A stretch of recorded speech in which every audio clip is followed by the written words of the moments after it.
guys, Dark Hero Josh here, and today in honor of Suicide Prevention Month, I'd like to make a video regarding the popular anime film from 2016, A Silent Voice. So if you end up enjoying this video, please leave a like, subscribe to the channel if you're new, and comment down below what other anime movies should I talk about and review next on the channel. And without further ado, let's get straight into this video. A Silent Voice is a 2-hour plus anime movie following our main character, Shoya Ishida, as he attempts to end it all in less than the first 10 minutes of the movie. But as he has a change of mind at the very last second, he tries to make things up or tie any loose ends, mainly between him and the female lead of the series, Shoko Nishimiya, as him and many others mercilessly bullied her back in elementary school for her inability to hear, to the point where she literally had to move schools after literally just transferring to that school. Now, some of you may be asking, what could a 6th grader possibly do to make someone move schools after just transferring? Now let me tell you one of the many things that was done to her, if not the biggest thing. They stole a total of 8 of her hearing aids, throwing them out windows, throwing them in trash cans, etc. And plus all the bullying she had to face, it's pretty much a no-brainer on why she'd leave. Now I know what y'all are thinking right now, that's absolutely fucked, like absolutely messed up. Who would bully a deaf kid? Well, I agree with you guys 100%, but apparently this guy, so I don't know. This film has a really compelling story that can even make a grown man cry. As most people can feel and understand Shoko to an emotional level, I think the same could be applied for Shoya. And that's not necessarily a bad thing because honestly, I don't think anybody can do anything worse than what Shoya did to Shoko. But on a real note, the world isn't just full of people that were bullied. There are also bullies in this world too. But things can change, and overall what matters is if you try to make up for it in some way, shape, or form, and even then could you only hope that they'd ever forgive you. I watched this movie a total of 3 times already, including the other day, because I wanted to make a video on it, especially before this month ended. But the first time I watched this movie was actually during the summer of 2020. I actually watched it with one of my friends on call, of course, and I'ma be honest, we were clowning the whole childhood flashback scene, so pretty much the beginning of the movie.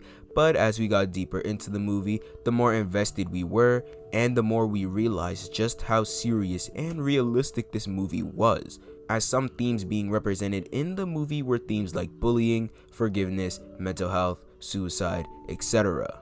The second time I watched it, I tried to understand and overall grasp what I possibly could have missed the first time around, and I definitely did catch some more things that slipped past me the first time, but I still felt as if there was still more to the movie that I just didn't understand at the time. If I had to choose what scene out of A Silent Voice was my overall favorite, one of them would have to be the bridge scene where Shoya just completely went off on everybody on the bridge, except for Shoko and Yuzuru, of course. Anyone could tell that he didn't just say that for the fun of it, and that everything he said correlated to the aspect of that character. For example, like Miyoko always running away when things get tense because of her cowardness, or Miki loving the sound of her own voice because literally moments before she had to yell out to the whole damn school that Shoya was the one who bullied Shoko. Of course, shifting all the blame to him as well. I honestly felt like this scene was probably one of the realest scenes in the movie in a whole. But hold on to this info a little longer because I'm going to tie this with something else later on in the video. For the characters, most of them were pretty good except these two. Like, when I tell you I completely hate these two with a passion, I really mean it. But anyways, I like most of the characters, and with Shoya, by the end of the movie, I could really consider him as an S tier character.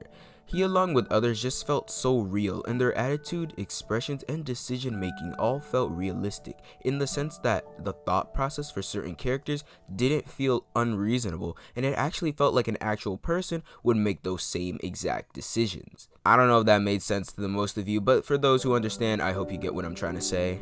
Of course, my favorite characters would overall end up being Shoya and Shoko, but some honorable mentions I'd like to mention are Tomohiro and Toshi. Now, these two characters might seem totally different, but there's at least one thing I noticed from them throughout the whole movie that they share, and that is that they represented how a true friend should be and how they should act. Well, ideally that is. During that scene where everyone was on the bridge and Shoya just let loose on everybody whether they were a part of his past or not, letting them know how he truly felt about them. At that moment, it seemed that Toshi and Tomohiro, especially Tomohiro, had the more understanding reaction out of everybody there, and thought since he was pretty upset, he probably didn't mean the entirety of what he said to everybody. Around the end of the movie, I really liked how they were also willing to forgive him, especially as Toshi understood that he may have done some pretty messed up things in the past. It was clear to see for everybody that he was trying to rewrite that wrong. I haven't read the manga for A Silent Voice, but the art in this movie was great, as well as the music.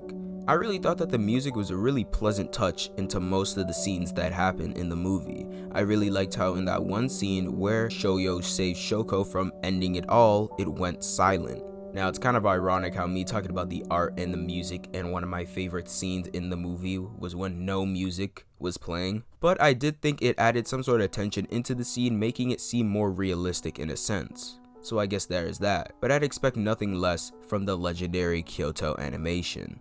For my overall thoughts on A Silent Voice, I think that this movie was so realistic yet so beautiful from beginning to end, with characters that you might see yourself in.